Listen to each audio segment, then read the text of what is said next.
Hoje eu vejo que o São Paulo tem uma média de público muito alta, diferente dos anos atrás. Mas emendando com essa pergunta que eu quero te fazer, como que você avalia a fase atual do São Paulo? Porque eu sigo bastante o Thiago Leifert, e o Thiago Leifert bate muito em dívida do São Paulo. Por mais que a gente tá vendo o Morumbi lotado, tá legal, mas fora campo, extra, a gente tá meio complicado nessa área, né? Cara, judiaram muito do São Paulo. Judiaram muito do São Paulo. Na era Leco, muita coisa estava errada. E são danos que ficam. São Paulo hoje tem uma dívida que beira o bi. É quase 1 bilhão. Exato. Está na casa dos 900 milhões. É algo que preocupa. Porque você vê os clubes em ascensão, você vê Botafogo começando a pegar muito dinheiro, Palmeiras, Flamengo. E você fica cada vez mais distante. Essa é a impressão que você tem. Fala, pô, será que a gente não vai conseguir agora que tem esse fundo de investimento que o São Paulo está tentando para recuperar e não ter mais déficits e assim conseguir recuperar esse saldo, recuperar esse Uhum. financeiro, é uma luz no fim do túnel, mas é muito complicado, porque dentro do São Paulo tem muita coisa errada, tem muita estatuto, tem muita o modelo de eleição no São Paulo, muita coisa que eu não concordo, é triste, por exemplo, para mim tinha que separar o clube social do clube São Paulo Futebol Clube, porque, por exemplo, hoje no clube social a gente tem, sei lá, 5 mil sócios. E quem elege o presidente do São Paulo Futebol Clube são esses sócios. Só que não são Exato. todos esses sócios que são São Paulinos. Ele tem sócio que não tá nem para o futebol. Por exemplo, a dona Cleusa. Ela gosta do biribol e da piscina aquecida do clube. E aí tal candidato tá falando, não, se você votar em mim, vou ajustar isso. O que isso vai mudar no São Paulo? Futebol É, clube. nada. Não interfere em nada, exatamente. Então, para mim, tinha que ter uma separação. E algo que não vai acontecer, no cenário de hoje é muito difícil. E agora é torcer para que realmente esse fundo funcione, para a gente chegar no ano de 2030, no centenário, conseguir ter um projeto legal para quem sabe reformar o estádio do Morumbi, fazer que nem estão fazendo lá com o Monumental. A gente vai ter um jogo Brasil e Argentina hoje com mais de 80 mil torcedores.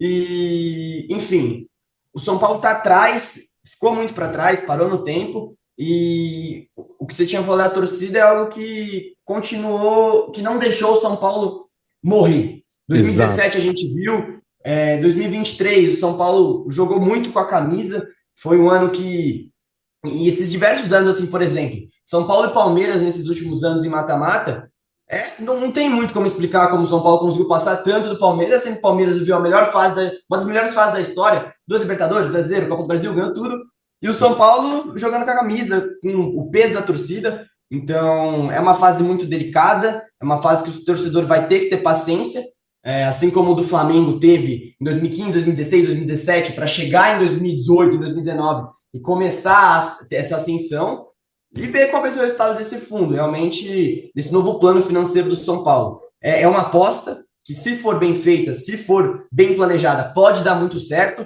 mas, ao contrário, também pode dar muito errado. Então, tem que ter muita concentração nisso, o presidente Júlio Casares aí, e torcer para que dê certo, para que o torcedor São Paulino volte a ter grandes alegrias com seu time, né? Que ele for o Júlio Casares, eu tô com bronca dele, porque ele veio reclamar que o São Paulo não ia jogar no sábado para jogar na segunda. Eu achei, cara, você tem que aparecer lá atrás, não Não, agora. eu concordo. Muita coisa que às vezes parece que por exemplo, tem algo que acontece com o Júlio Casares, que é o lance dele fechar os comentários quando deu tudo Ex- errado e quando dá tudo certo, ele Exato. abre os comentários. São algumas coisas que parece que às vezes quer se aparecer e, sabe, aparecer na mídia. São algumas posturas que às vezes pesam muito, né? Que é necessário você ter um bastidor maior, você ter mais força no bastidor. Um exemplo, eu estava vendo um vídeo esses dias dos bastidores do São Paulo e Corinthians, que o Corinthians tinha atrasado um pouco, aí ele virou e falou, não, tem que jogar no horário, tem que fazer isso. É essa postura que a gente espera, é uma postura de dar Exato. a força do São Paulo nos bastidores. Por exemplo, se fosse ao contrário, o São Paulo tivesse o jogo para sábado e o Palmeiras quisesse colocar na segunda? Será que seria o mesmo cenário? Será que eles não teriam um pouco mais força que São Paulo? Não sei. Exato. Ultimamente tá meio difícil os bastidores, é algo complicado. Guilherme, conta pra gente qual que foi assim a maior alegria e a maior decepção que o São Paulo assim te proporcionou. Eu posso falar, não sei nem se eu vou falar como título. Como título foi a Copa do Brasil, mas eu acho que me abre portas para trabalhar com o que eu gosto hoje. Se não fosse o São Paulo, eu não teria criado minha página. Se não fosse o São Paulo, eu não teria começado a estudar jornalismo, não teria começado a me interessar por futebol em geral, não teria entrevistado tanta gente que eu entrevistei, vivido as experiências que eu vivi e podendo estar num podcast hoje falando das minhas vivências, falando que eu tenho só 18 anos ainda e eu já vivi muita coisa legal, então acho que o São Paulo foi o que realmente fez eu ingressar nessa carreira. De título, foi a Copa do Brasil, não tem nem como falar, foi um título sensacional, foi algo inesquecível.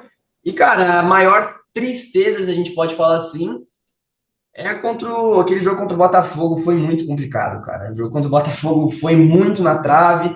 Eu tava no estádio também. Foi um dia que, pô, o Morumbi tava lindo, realmente foi algo muito difícil. Teve a final do Paulistão em 2022. No dia do meu aniversário, o São Paulo tomou 4-0 pro Palmeiras. Eu falei, pô, complicado, complicado. 2000, cara, porque se eu for listar todas as tristezas que eu vi nesse Vai ficar tempo, né?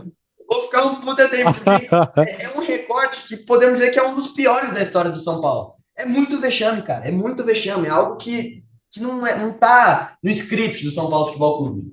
Mas eu acho que a mais marcante, essa contra o Botafogo, em 2016 contra o Atlético Nacional também, foi muito complicado na Libertadores, que tava todo mundo, pô, o São Paulo vai chegar no final, o São Paulo vai chegar no final. Aquele lá também foi algo que marcou muito e, enfim, mas contra o Botafogo acho que pode ser a top 1, porque é a mais recente, também já era muito maior, já tinha muito mais consciência das coisas, foi bem complicado. Eu vou te fazer umas duas perguntas, que é mais curiosidades, porque eu vi que você estava lá. Na conquista nossa, primeira conquista nossa, Copa do Brasil Feminino, eu vi que você estava lá e até falou com uma jogadora do São Paulo, que jogou demais, foi para um pênalti, foi um jogo emocionante. E se você cobre mais sobre jogo feminino, e como que é você, dentro do campo, e quando acaba o jogo, você ir lá e conversar com o jogador? Como que é essa experiência? Você poderia contar pra gente, por Cara, gentileza? então, aconteceu no sábado passado, não, sábado retrasado, Retrasado. a Supercopa Feminina é um título que só o Corinthians tinha ganhado até hoje. E o São Paulo contra o Corinthians, porque o São Paulo, projeto feminino, voltou em 2019. O São Paulo voltou a investir nesse feminino em 2019. E desde lá o São Paulo não tinha ganhado nenhum título contra o Corinthians, já era a quinta final, o São Paulo não conseguia bater elas. E, cara, deu para ver o espírito das meninas tricolor, que elas estavam mordidas, estavam querendo dar essa alegria pro torcedor. Foi um jogo que eu não fui com tanta expectativa, 9 mil torcedores, você fala, pô, vai ser legal, mas não vai ser a mesma atmosfera de uma Libertadores, de uma final no masculino, e é algo que não tem como negar. Mas aí a gente viu o jogo, o São Paulo conseguiu vencer nos pênaltis, só que a partir do momento que o São Paulo, que as meninas conseguiram falar, pô, missão cumprida, conseguimos, a torcida abraçou muito, foi algo muito legal. Aí quando você desce pro campo, você vê a emoção das meninas, pô, choraram muito, gritaram, brincaram demais, falei com várias, e elas foram muito merecedoras, e elas mereceram demais esse título, e merecem um apoio maior da torcida do São Paulo. A gente fazer um paralelo, no Brasileirão de 2024, quando o São Paulo pegou o Corinthians na final também, no feminino, lá na Neoquímica Arena tinha 42 mil torcedores, 43 mil torcedores. Na final do Morumbi tinham 9 mil, para um estádio que cabe 60. Então acho que às vezes precisa mais de um apoio, precisa mais comprar a briga delas. Elas jogaram segunda-feira, jogaram ontem, ganharam do Flamengo na estreia do Brasileirão. É uma modalidade que é diferente, óbvio, não tem como falar, o estilo de jogo é diferente, até porque elas começaram muito depois, mas o projeto está muito legal. Foi muito bacana ver elas vencendo e finalmente batendo o Corinthians, porque no feminino o Corinthians é o time a ser batido, é a maior potência e, pô, foi uma emoção muito da hora. Tirei foto com a Bia Menezes, com a taça, entrevistei a Carlinha, falei com o diretor, falei, cara, mano, foi muito legal. E eu posso falar que foi a cobertura mais legal que eu já vi até hoje, que eu não esperava. Era algo que eu não estava esperando. Aquela cobertura que você fala, pô, vai ser legal, mas você não dá nada. Aí, a partir do momento que você entra no campo, você vê a emoção das meninas, ganha do Corinthians, que é sempre bom ganhar do Corinthians, vê o técnico tomando aquele banho de gelo, foi muito legal, foi sensacional, ver a atmosfera mesmo, foi um dia inesquecível para mim, o primeiro título dela em cima do Corinthians, então não tinha como esquecer, foi muito, muito legal mesmo. Ô, Guilherme, como que você avalia assim essa fase atual do São Paulo? Cara, essa fase atual de São Paulo passa muito pela questão financeira, porque hoje futebol é muito diretoria, é muito comando interno. Então, falando sobre isso, é uma dívida muito alta, que o São Paulo tá se restringindo no mercado para tentar parar de ter déficits e começar a quitar essa dívida, a baixar essa dívida. E em questão a elenco, cara, os 11 iniciais do São Paulo é um time bom, um time que pode ser competitivo. Não sei qual vai ser o futuro do Zubeldia. É um time que tem capacidade de competir, ainda mais com a força do Morumbi, com a força da torcida.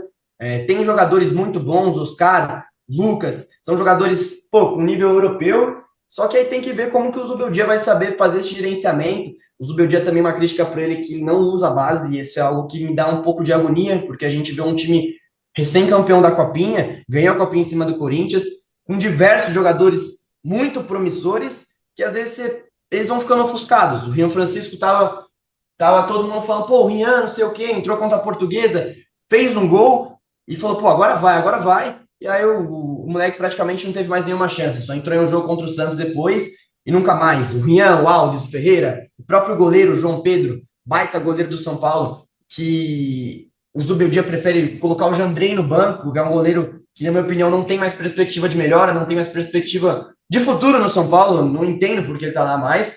Então dá mais essas oportunidades, apostar mais nesses garotos e saber comandar esse time, porque o São Paulo, em ano de Libertadores, principalmente nessa fase, há 20 anos sem ganhar, você comandar o São Paulo é uma responsabilidade enorme, uma responsabilidade absurda. Então, esse começo de Brasileirão, esse começo de Libertadores, vai definir muito, porque é o que eu falei, é o título que o torcedor quer. O São Paulo, em relação aos times Flamengo, Palmeiras, Galo, Botafogo, não tem como falar em questão de estrutura, em questão de elenco. Tá atrás, mas tem um time competitivo, tem um time que, se cuidar, um time que, se for feito um grande planejamento, tem grandes chances de competir, sim, isso é com certeza, mas não é favorito para nenhuma competição, na minha opinião. Mas óbvio, São Paulo em 2023 não era favorito para a Copa do Brasil. Ano passado, na Libertadores, poderia perder os pênaltis pro Botafogo. Não perdeu no tempo normal, foi 0-0 e 1-1. Poderia muito bem ter chegado na final também. Se passasse do Botafogo, ia pegar a equipe do Peñarol, que tomou 5 do Botafogo, e aí contra o Atlético Mineiro na final, um jogo único, um jogo de igual, poderia ter chegado também, mesmo com esse planejamento e com essas dívidas.